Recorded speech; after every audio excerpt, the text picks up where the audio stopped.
Welcome to the Mind Cuts series. Today we're diving deep into strategies for achieving optimal health and longevity. We're drawing from a conversation with a really renowned online fitness trainer, Jeff. You told us you wanted to gain knowledge quickly but thoroughly, and, well, this deep dive aims to do just that, extracting those really important actionable insights for you. Yeah, and we're tackling some big questions today, aren't we? Like, how do you actually get started? How do you break through that initial inertia when it comes to fitness? And what really works for nutrition and exercise? Yeah. Not just looking good, but, performing well, living longer, healthier lives. Exactly. And also those things we tend to overlook, right? Those habits that can make a surprising difference to our well-being. Our goal here is really to get past the surface stuff. We want to understand the practical steps, sure, but also why they work. We're aiming for depth here, for you, the learner. Okay, so let's jump in. The conversation we looked at started with something so many people relate to, that struggle just to begin. Feeling, well, stuck. Right, that feeling of paralysis almost, where doing nothing feels easier, more comfortable. It really does. It's like the default setting is inactivity. That path of least resistance is powerful, isn't it? The couch versus the gym shoes. Uh-huh. And what's interesting is Jeff considers finding that initial drive, that push, to be absolutely everything, the cornerstone. He actually said, the start is what stops most people, which is such a simple but profound way to put it. It really is. It's not always the workout itself that's the barrier. It's just getting over that hump to begin. And it's so easy to look at super fit people and think, oh, they were just born motivated. Yeah, but that's not really the picture, is it? This brings up the difference between motivation and discipline. Okay. Motivation, that might get you in the door that first time. Maybe you're inspired. Maybe there's an event coming up. But it fades. Exactly. Discipline's what keeps you showing up, especially in those days you just don't feel like it. That's the long game. And here's a really interesting point he made. Discipline isn't necessarily innate. It can be built through early success. Seeing those initial results, even small ones, can fuel that discipline, make you want to stick with it. That makes sense. Positive reinforcement. So his advice for overcoming that initial resistance, stop thinking so much. Easier said than done sometimes. True. But the more you debate it, should I go, am I too tired, the more likely you are to talk yourself out of it. He even said on his own tired days, he just makes himself get to the gym. Just do one warm-up set. That's the deal he makes with himself. Then often that's enough, right? That small step breaks the inertia. Yeah. So the takeaway is, even the pros struggle with this. The trick is to bypass the negotiation and just start small. Okay, so let's shift a bit to Jeff's overall mission, his perspective. It's broader than just lifting weights, isn't it? Definitely. He's looking at health more holistically, how looking and feeling better impacts, well, everything. Your mental state, your confidence. Right. And he really emphasizes those small, consistent investments, not drastic overhauls. It's about the daily choices adding up rather than some unsustainable, massive change. Seeing fitness as improving your whole life, not just your physique. Now, digging deeper into why people want to get fit, he had some really insightful thoughts on those core motivators. Yeah, this was fascinating. Often, the surface reason might be insecurity, wanting acceptance, maybe looking better. Underneath, there can be deeper stuff like wanting to feel more capable, able to protect your family, for instance, more primal drives. And he shared that powerful quote, change happens when the pain of staying the same becomes greater than the pain of making a change. Oof. Yeah, that one hits. That tipping point. It really highlights why understanding someone's true why is so important. He talked about asking those deeper questions. Keep asking why, right? To get past the surface answers and uncover maybe some underlying pain or feelings of inadequacy that are really driving the desire for change. And for many lifelong gym goers, he suggested, fitness becomes a source of control, an escape almost. A place where they feel agency, see progress, maybe manage that underlying pain. It's a powerful insight. Definitely. So understanding that why is key. Right. But, okay, zooming out again, what are the main interests people usually have when they start thinking about fitness? He boils it down to three main things, usually. 1, looking good aesthetics. The beach muscles goal. Right. 2, performing well, athleticism, functionality. Being able to do stuff, basically. And 3, longevity, health span, living well for longer. And while people might start with number 1, the goal is often to broaden that perspective to include 2 and 3 over time. Makes sense. So let's tackle that first one. Looking good, specifically fat loss. Where does someone start? His advice. First, do a quick scan for the really obvious stuff. Are you drinking way too much? eating ice cream every night. The low-hanging fruit. Exactly. Tackle one or two of those big offenders first. Just make one pass, see what happens over a couple weeks. Often that alone makes a difference. Okay, but what about the sneakier things? The stuff we eat thinking it's okay, but it's actually holding us back. Ah, yes. He pointed to things like excessive carbs, rice, pasta. Not inherently bad, but super easy to overeat, and people often misjudge portions. And hidden sugars, right? Even in seemingly healthy foods. Definitely. Yogurts, processed oatmeal. You really have to read labels. And also the calorie density of fats. Healthy fats are good, necessary even, but they pack more calories per gram, so portion control is important for fat loss. And the big one he emphasized, protein. Why is that so critical for fat loss? Two main reasons. First, satiety protein helps you feel fuller for longer, which makes sticking to a calorie deficit much easier. Makes sense. Less temptation to snack. Right. And second, muscle retention. When you're losing weight, you want to lose fat, not your muscle. Protein helps protect that muscle mass. He shared his own diet, too. Lots of oatmeal, protein shakes, egg whites, chicken, yogurt. Protein is clearly central. Yeah, and interestingly, he eats dinner quite late after training, which might not be textbook, but it works for his schedule. He did mention wanting to shift it earlier for sleep, though, which touches on recovery. Right. He noted that the routine of sleep can be just as vital as the total hours. And he briefly mentioned short sleeper genes, which is pretty interesting, though rare. Okay, let's talk about something that drives people nuts. Stubborn belly fat. What's the secret? According to him, there's no magic trick. It really comes down to the strictness and consistency of your nutrition. Period. It requires real diligence over time. Exactly. And for men especially, that lower belly area is often the first place fat goes and the very last place it leaves. It's a top-down pattern. So you might lose fat in your face first, which can feel discouraging if the belly isn't budging yet. Right. You need realistic expectations. Right. And he totally debunked the idea that doing sit-ups targets belly fat specifically. That's a myth. Okay, let's nail down the CICO thing. Calories in, calories out. Is it that simple for weight loss? Well, yes and no. Yeah. A calorie deficit is necessary. That's physics. Yeah. You need to burn more than you consume to lose weight. But the time of calories massively impacts your results, specifically your body composition. Eating 1,500 calories of junk food versus 1,500 calories of whole foods with adequate protein will lead to very different outcomes in terms of muscle versus fat loss. So prioritize protein even in a deficit. Absolutely crucial to minimize muscle loss. And this ties back to the ab myth, right? You can't spot reduce fat with exercises. Precisely. Abs are revealed by lowering overall body fat through nutrition. You should train your ab muscles to make them stronger and more defined, but you won't see them until the fat layer on top shrinks. Got it. Shifting gears a bit, he mentioned the long-term effects of steroid and growth hormone use, like that bloated look. Yeah, he pointed out that distended stomach you sometimes see often in older bodybuilders. It can be a sign of anabolic steroid or particularly growth hormone abuse. Why growth hormone?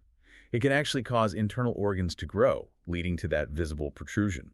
The health risks just aren't worth the short-term aesthetics. And he seemed concerned about younger people jumping onto things like TRT or growth hormone too quickly. Right. Without first exhausting all the natural options, optimizing diet, training hard, sleeping well, it's a serious commitment with potential long-term downsides.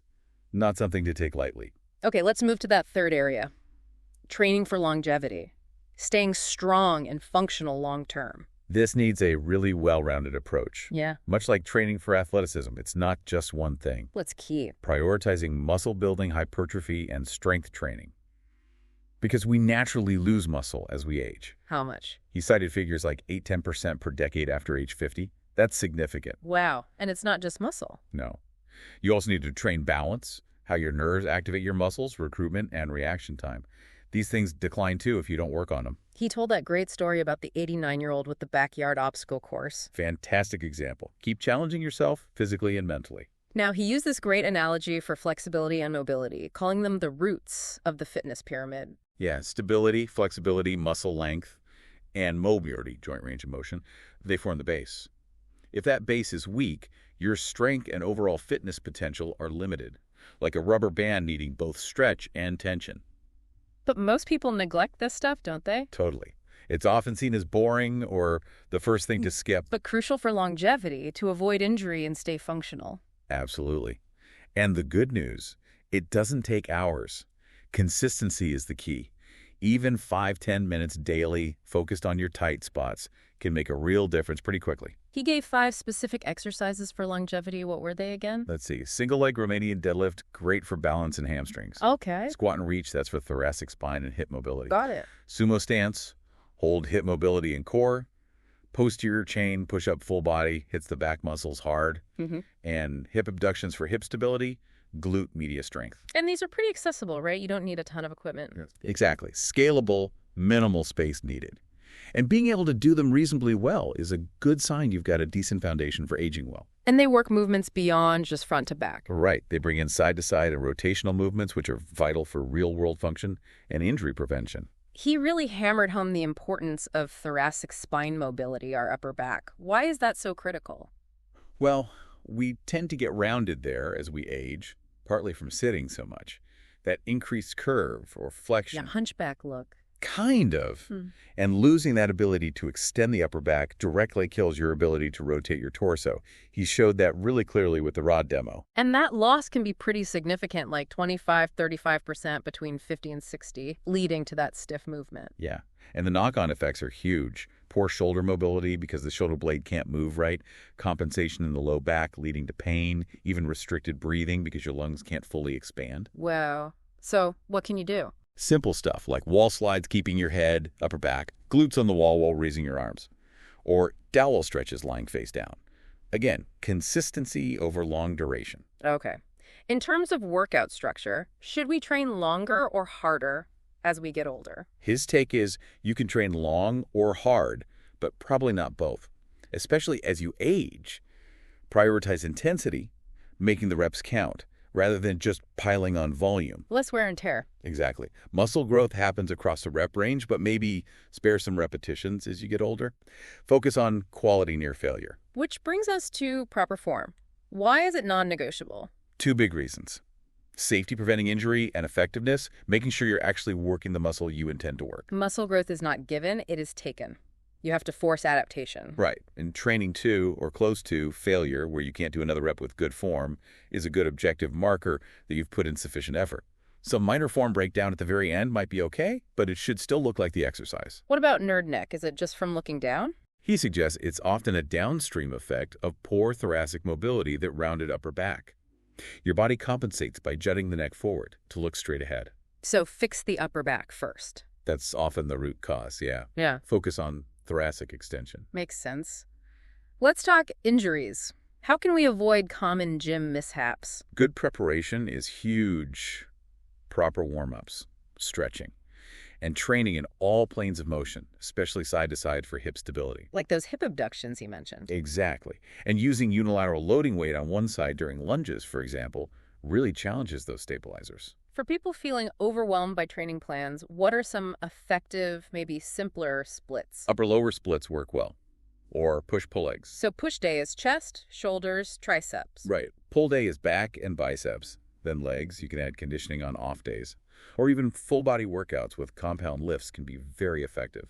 It depends on your recovery and goals. Using biceps as an example, how often should you train a muscle? Recovery varies a lot. He suggests listening to your body. Are you getting stronger? Do you feel eager to train that muscle again? Those are good signs. Generally, more frequent stimulation is better, provided you can recover adequately. He also talked about grip strength and longevity. What's the connection? It seems to be correlational. Studies link lower grip strength to higher risks of, well, a lot of bad stuff. Mortality, heart issues, stroke, Alzheimer's, falls. So weak grip doesn't cause those things, but it might be a marker. Likely a marker of overall physical activity and fitness. But maintaining grip strength is probably a good idea regardless.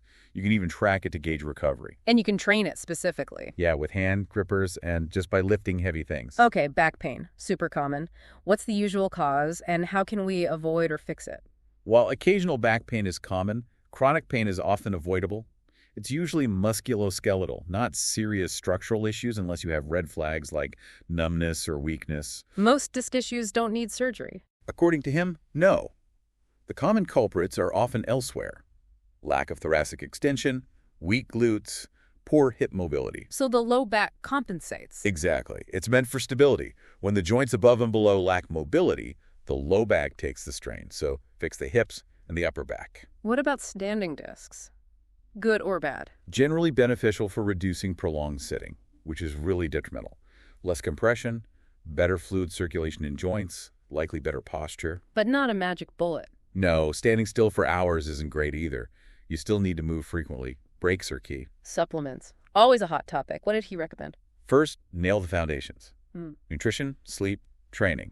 Those come first. Always. But his top picks were creatine monohydrate is effective and common, and protein powder, like whey isolate for quality. Creatine has benefits beyond muscle. Yeah, potential neurological benefits too. And it's definitely not a steroid. Works completely differently. Loading can speed up saturation, but 5 Gary daily works fine over time. And protein powder. Just convenient for hitting protein goals.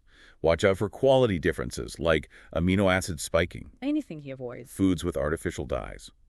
And his view on melatonin, generally safe, can help reset sleep patterns, but a consistent schedule is even more crucial. Okay, final topic. Sleep position.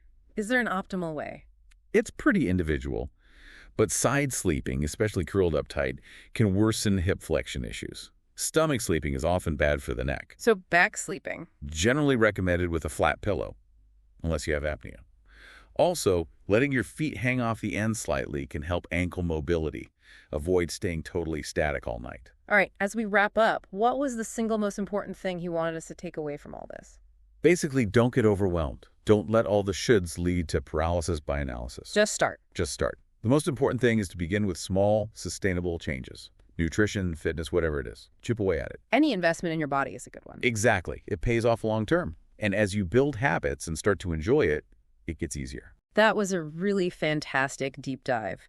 We covered so much, from motivation to mobility, nutrition to longevity, all aimed at giving you that practical, in-depth knowledge. Yeah, hopefully there were some real aha moments in there for you, clarifying the what, the why, and the how of taking control of your well-being. So here's that final thought for you to chew on.